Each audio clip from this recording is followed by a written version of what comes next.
Good morning, everyone. You know,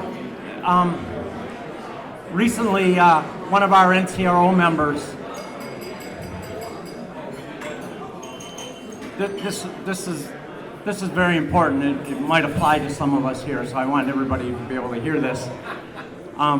Recently one of our NCRO members got a new primary care doctor, and after a couple visits and a lot of lab tests, as we probably know, he told our friend, he says, well, you're in pretty good health for your age. And it's like, oh, my buddy just said, oh, that doesn't sound too good. So let me ask you, do you think I'll live to be 90? And doctor said, well, I don't know, let me ask you some questions. Do you smoke or chew tobacco or drink a lot of beer, wine, hard alcohol, like Fireball? I just added that part. So no, I don't do any of that. I don't even do drugs either. So, okay. Says, well, do you eat a lot of red meat, like steaks, ribs, sausage? So no, I don't eat any of that. I've been told that's unhealthy. Okay. So you spend a lot of time in the sun, like laying on the beach, golfing, hiking, sailing, anything like that? He says, no, I don't do that either. How about, do you gamble? Do you drive dangerously fast cars? Do you engage in wild and crazy unprotected sex? He says, no, I don't do any of those either. It's been a while. So doctor put his notebook down, looked at my friend and said, well, if you don't do any of these, then why do you want to live to 90?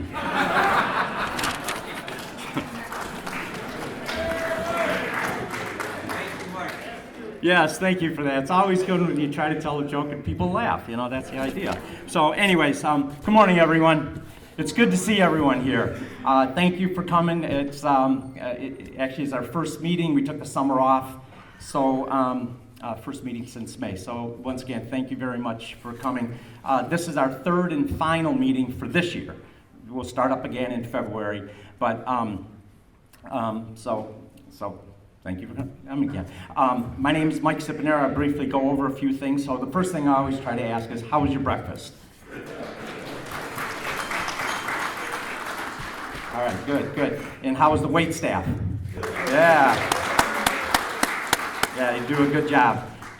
This has been, San Marino's been our home base, I think, for about 11, 12 years. So that's been really good. And Dave Poxon, who coordinates these meals, wherever Dave is, there he is. Fine job, Dave. Another fine job. Yeah, another one. He included the fruit this time. I think there were a couple meetings ago, there was no fruit, and Dave heard about that, so the fruit is back, so to speak. This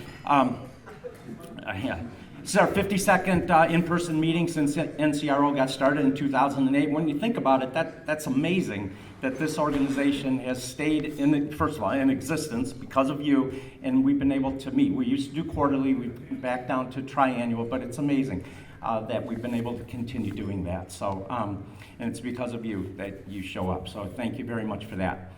We had about, I think, around 130 members sign up to attend in person. I think we have another 25 or so on the webinar. So they are hearing us over the waves. So, okay, let me go through a few things. If you haven't visited our new website, ncro.org, please do that. It's been redone. It was redone and launched, I think, in mid-January, and it's really a nice website. It's a clean-looking website. It's a fresh-looking website. It's colorful, and it continues to have fresh and relevant information. But good, thank you. It's good. That's our survey. It's yeah. Yes. Fine job. Yes.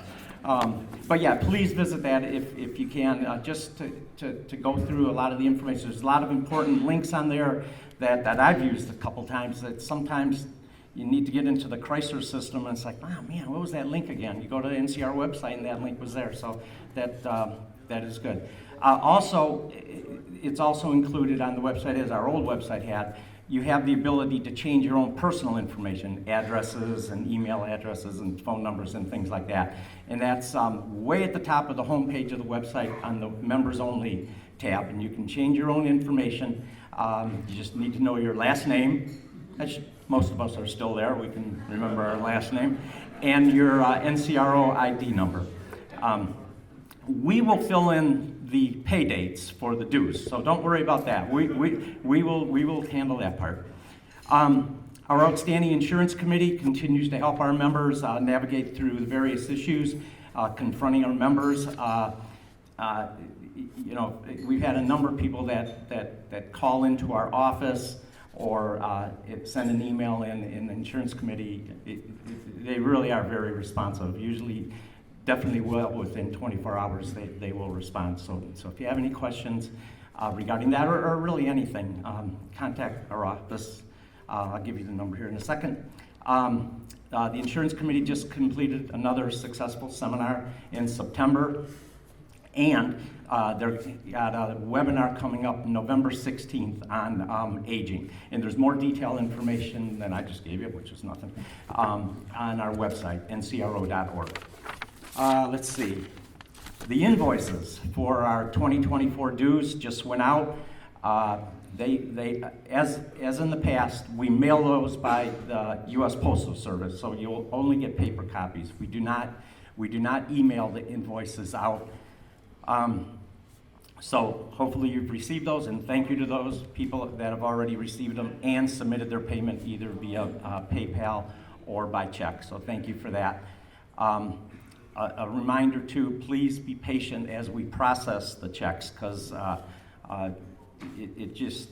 we usually just wait till we get a lot of them. So we haven't lost a check yet. Well, how would I know, right? So I don't think we've lost a check now. I can't say that about the postal service, but I think we're okay. So please be patient on that. Also, you may have received an email message within the last week. Like it seems every year, sometimes when we send out those invoices, we have a typo on there. And on one of the little notes, it said something like, pay your 2023 dues. It should have said 2024 dues. So we apologize for that typo. So we're not talking about 2023 dues anymore. We're talking about 2024. Let's see. And thank you for those who continue to contribute to our CAF, the Contingency Action Fund. Thank you for that. Okay. Also, please continue to support our retiree-friendly dealers. They advertise on our website. They are a source of revenue for the NCRO. And by supporting them, you're really helping support them and supporting Chrysler products. And we do have some representatives from the Galling Group and Jim Reel's Friendly. So if you take a few minutes, you can introduce yourselves. Good morning, Mike Galling from Galling Automotive Group. Happy to be here as always. Good morning. It's Bill Galling here, and this is kind of a special month for us. You know, my father farmed our company in 1966, and we became a Chrysler dealer in 1983. So this October 31st, Halloween, is our 40th year as a Chrysler dealer. We've seen a lot of things over the years, and now we're all about the same age, which is a wonderful thing. I love it. So thank you very much. Hi, I'm Adam Holcomb, Galling Chrysler Jeep Dodge Ram of Roosevelt. Just want to thank you for having us here. I love the breakfast. Have a good day. Good morning. My name is Brian Ackerman from Jim Reel's Friendly. We have 3 locations: Warren, Washington Township, and Lapeer. And we appreciate the membership here, and we're glad to be part of it. Thank you.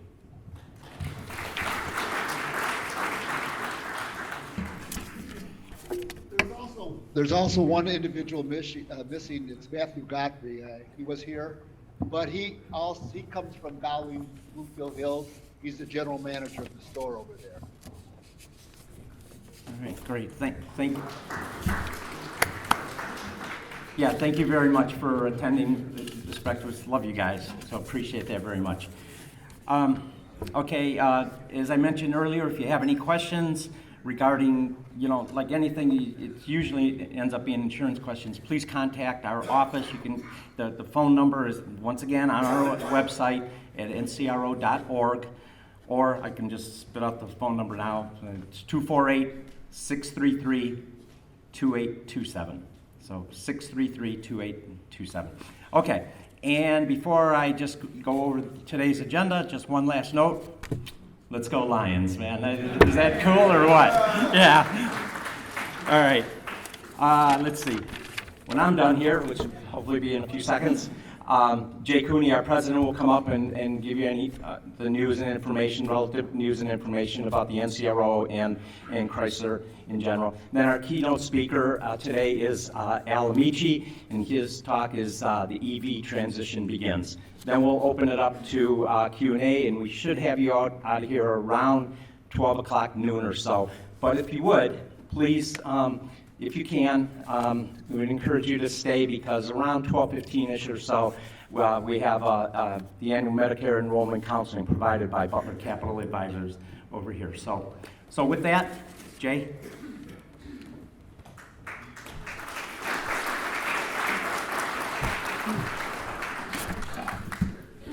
Thanks, Mike.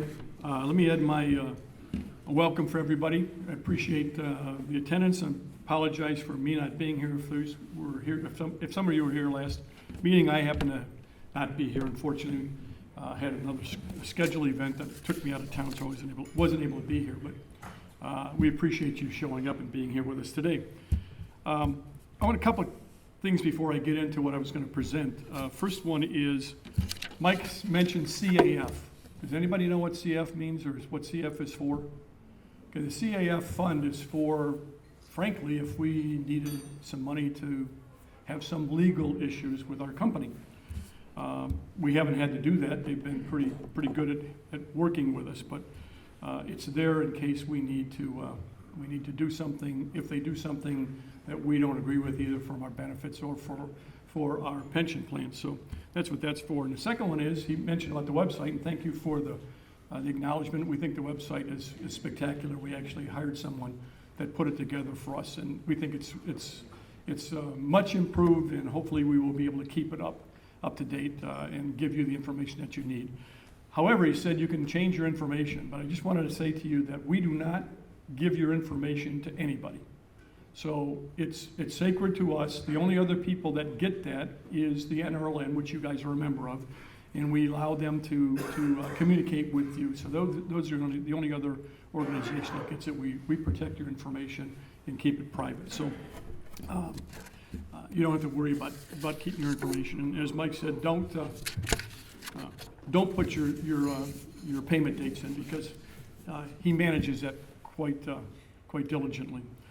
So with that, see if we got, yes, we do. I'm going to talk to you about three things very quickly, and hopefully I can put us back on schedule so Alan has enough time to do his presentation.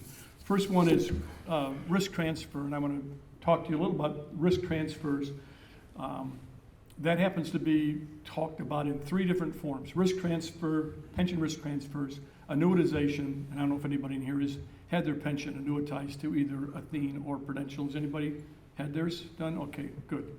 Or it could be called just de-risking. So you may hear three of those terms, but it all means one thing, and that is that a company either takes part or all of the pensions and sells the assets to an insurance company, and the insurance company then takes over and pays your pension. So I'll talk a little about that, because there's something we're really working on. Washington, D.C. fly-in with the NRLN. Unfortunately, I was not able to go this time, but I can take you through that and what we've been working on, and a little bit about Washington, D.C., which, trust me, and I've said this before, what you see on TV, how seems to be not working very well. Anybody feel that way? That Washington, so maybe a little, I say screwed up. Nothing. It's nothing as good as you see on TV. It's a lot worse when you get there. So hang in there. We'll see what we can do. And the last one is a meeting with the FCA group, because I want to talk to you a little about what we're planning to do there. I used this slide, I didn't speak to you guys in May, but I used this slide in February, and it said, good things come to them who wait, or those who wait, however you want to say it. And I used that to discuss the situation we had with pension overpayments. And I think everybody remembers, I hopefully remember, about the pension overpayment, where if you got overpaid, the company could come back and could basically say, gee, you were overpaid, I'm sorry, but we're gonna take all that money back. And there were no parameters. And it took us 6 years going to Washington and working with people and actually writing legislation to get it passed. And it was passed at the end of last year. And now there are parameters that protect people if their pensions have been overpaid. And it protects them, not 100%, but it does protect them. It allows the companies to go back 3 years, but they can only collect over 10. And originally, they could go back as long as they wanted, and they could ask it for back immediately, or 18 months, or whatever. And we actually had people that were overpaid 15 years, were asked to pay it back in 18 months, which, you know, one individual was $35,000 and paid over 15 years and had to pay it back in 18 months. So anyway, long story. Hopefully, what we're doing now won't take us 6 years. So let me talk to you about annuity protection. What happens when a company decides to annuitize retirees? And we've had 2 annuitizations done by FCA. One was Athene and one was Prudential. And what that happens is they actually go to an insurance company and they sell the assets and the liabilities to the insurance company. So therefore, once that happens, that your pension is now paid for by that insurance company. It is legal. There's nothing in ERISA law that says they can't do this, and they can basically do it with partial or full a full transfer through annuities. The problem with that is, besides when you lose contact sort of with the company, the problem is you also lose ERISA benefits. And if you know about ERISA benefits, if the company were to go to terminate the pension plan, either through a going out of business or however they would do that, the PBGC protects your pensions, and to some degree, depending upon how well the pensions are funded, it can be easily 100%. It could be somewhere between 50 to 100. It could be 75. It could be whatever. But it's reasonable, and in our case, it would be very reasonable. And as you get older, the amount that the PBGC will protect is substantial. The problem with an annuity is you lose all your ERISA protections. There are 0 protections under ERISA, and you are then covered by state insurance guarantee board. In Michigan, it's $250,000 for your lifetime. So that could mean that if the insurance company were to buy the assets, annuitize you, go out of business, that in fact you could be covered up to $250,000 and you would have no protection after that. We think that's not very good. We don't think that's appropriate because, in fact, ERISA law allows companies to annuitize. There's no law against that. So what we're trying to do is do a similar thing that we did with the pension overpayment, and that is to get some ERISA law changed or get the laws changed that would protect people whose pensions were annuitized. We've met with a lot of groups. We've met with the Senate Health Committee, which oversees it. We've met with a lot of key individuals in Washington. And in fact, much like we did with the pension overpayment, we've actually written legislative language that we've taken to some key legislators. And in fact, we believe that we have some real good traction. The last time it was done was a couple weeks ago in September when the NRLN went to our legislators and presented this to them. And there's some real interest in this. So we think that it certainly won't take us 6 years, but we have a pretty good feeling that we might be able to get this done significantly faster. We were also working with the Pension Rights Center, which we did with the pension overpayment, and they have some real clout in Washington. So at least with our early contacts, we think that this should move along, and hopefully we have some key senators and representatives that are very interested in this. So stay tuned. Hopefully we'll be able to give you some good news, and like I said, our early indications is that this is something that may not take as long as it did to do the other one. So next, Washington fly-in. And I said this, and I don't mean to demean, I'm sorry if I demean our representatives, but there's an awful lot of infighting going on, and an awful lot of stuff that you read or see in the news, and it's real. There really is some breakdowns in Washington, and it's a little bit difficult to do things. And the other thing that's really interesting, when you go to Washington and you want to meet with the legislator, more times than not, you actually meet with their people, their staffs. So you might meet with who's the head of their legislative group. Well, unfortunately, what you find out is that person's probably 25, 26, 28 years of age, maybe 30.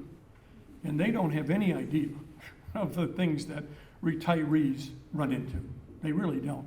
They often say to us, well, gee, my grandparents said something about that. So, I mean, it's kind of a real surreal situation when you're talking to this 25-year-old about health care or Medicare or pensions, which they don't even think about at the moment. Anyway, the Washington fly-in was September 25th and 26th. 4 of our members went. The key issues you talked about was the de-risking issue, which I took you through, and reduction in trying to reduce prescription drugs. Quite frankly, I'd like to reduce more than prescription drugs. I'd like to reduce the cost of bananas and the cost of steaks and, you know, whatever it is. I'll give you a quick thing. I won't do it. It's partisan. I won't do that. So anyway, those are the 2 critical issues we talked about. One was de-risking, and the other one I said was reducing prescription drugs. Additionally, and these are 2 issues that really haven't affected us, but make the HCTC permanent. What that is that basically was a program that was approved every year by Congress until 2 years ago. And what that did is that protected individuals who lost their pensions. Let's say Delphi. We all know about Delphi. They lost their pensions. Not only did they lose their pensions, they lost all their health care. And, you know, try at 65 years of age to go on and buy health care in today's world. What this did was this reduced the payment that those individuals had to make by 80%. So it gave some subsidies which allowed them to have some affordable health care. Well, 2 years ago it was not passed. So we really believe that Congress needs to pass this because, as you would assume, retirees, if they lost their health care, it's a pretty substantial hit to them, and in fact, many of them don't have it, and therefore, if you get sick or whatever, it can be disastrous for the retiree. And the last one is to pass the Susan Muffley Act, and we talked about that before. That basically is giving back Delphi. We can't get all the Delphi, the issues which they got really screwed, so to speak, with their pensions. And it was supposed to be passed, and it was tabled. So we really believe that needs to be passed. And it basically gives the money back and gives the pensions back to the Delphi workers. So we talked about that. The group met with 22 U.S. representatives and their staffs, 13 senators, also met with the Senate Finance Committee and the Senate Health, Education, Labor, and Pensions, which takes care of most of our stuff. And the NRLN leadership met with some of the groups to talk specifically about Medicare Advantage issues that we see. Just one aspect of it, not that we say Medicare Advantage or Medicare is better or worse, but just so you know, the Medicare Advantage gets paid out of Medicare funds as well. And the Medicare funds, Medicare Advantage costs $109 versus Medicare at $100 per person. So there's some issues that we think need to be looked at in terms of the balance between Medicare Advantage and Medicare. So that was what they worked on. So quick update on Washington. You'll probably, if you go to our wonderful new website, probably in the next week or 2, you'll see a complete recap that Deb Morissette put together on exactly what was done and who was talked to and however. So you can read more about that. The last thing is, we're working on a meeting with FCA HR group because we haven't met with them in a while. Unfortunately, we haven't been able to do that in the last couple of months because they are, as you can imagine, they're kind of stuck in the UAW negotiations.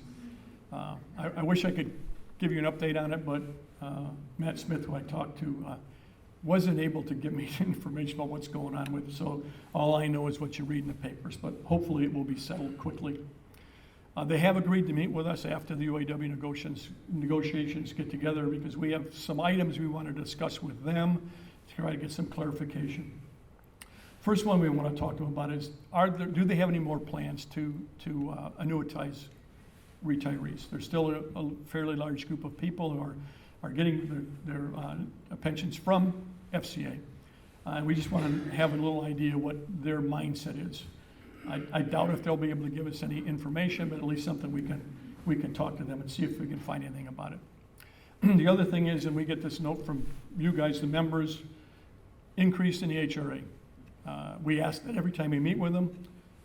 They give us the same answer, and it's we're competitive with the other auto manufacturers, but we will ask them about can they increase the HRA. The other thing we're going to talk to them about is, and I don't know, we can call this pension increase, we can call this COLA, we can call it whatever, and frankly, a lot of this, we'll see what comes out of the UAW negotiations, if there's some COLA added to that, but we'll talk to them about some way of being able to increase the amount of money you guys receive, whether it's through COLA, whether it's through some kick to the pension plans or something, but that's something we want to talk to them about. And the last thing we want to talk to them about is how do we get in front of new retirees, whether they have a pension, whether they don't have a pension, because we do more than just work on pensions for retirees. Our insurance committee does yeoman's work for you as individuals who have issues and can't get through to people and whatever, and then we try to intercede for you guys. So we want to find out why we can't be alerted to whomever retired, or alert the retiree to the fact that we exist and that we're here fighting for the retirees. So stay tuned. We'll talk to you a little more about what happens, and possibly there'll be some other things that might come out of the UAW negotiations that we might think should be important to us. Like I know one of the things is they wanted to bring back pensions, and quite frankly, I think that's something that we should argue for the current employees, that they should have pensions put back into their system. So we'll update you after that meeting. In closing, on behalf of myself and the board, I don't know that I can express enough the gratitude that we have for you guys and how you support us. It's amazing. We love doing this work for you guys, but the only reason we love to do it is because of you guys, that you guys support us, that you support us with your dues and coming to these events. And it makes our job, not really a job, but a pleasure to do. So again, we really appreciate your support, so thanks.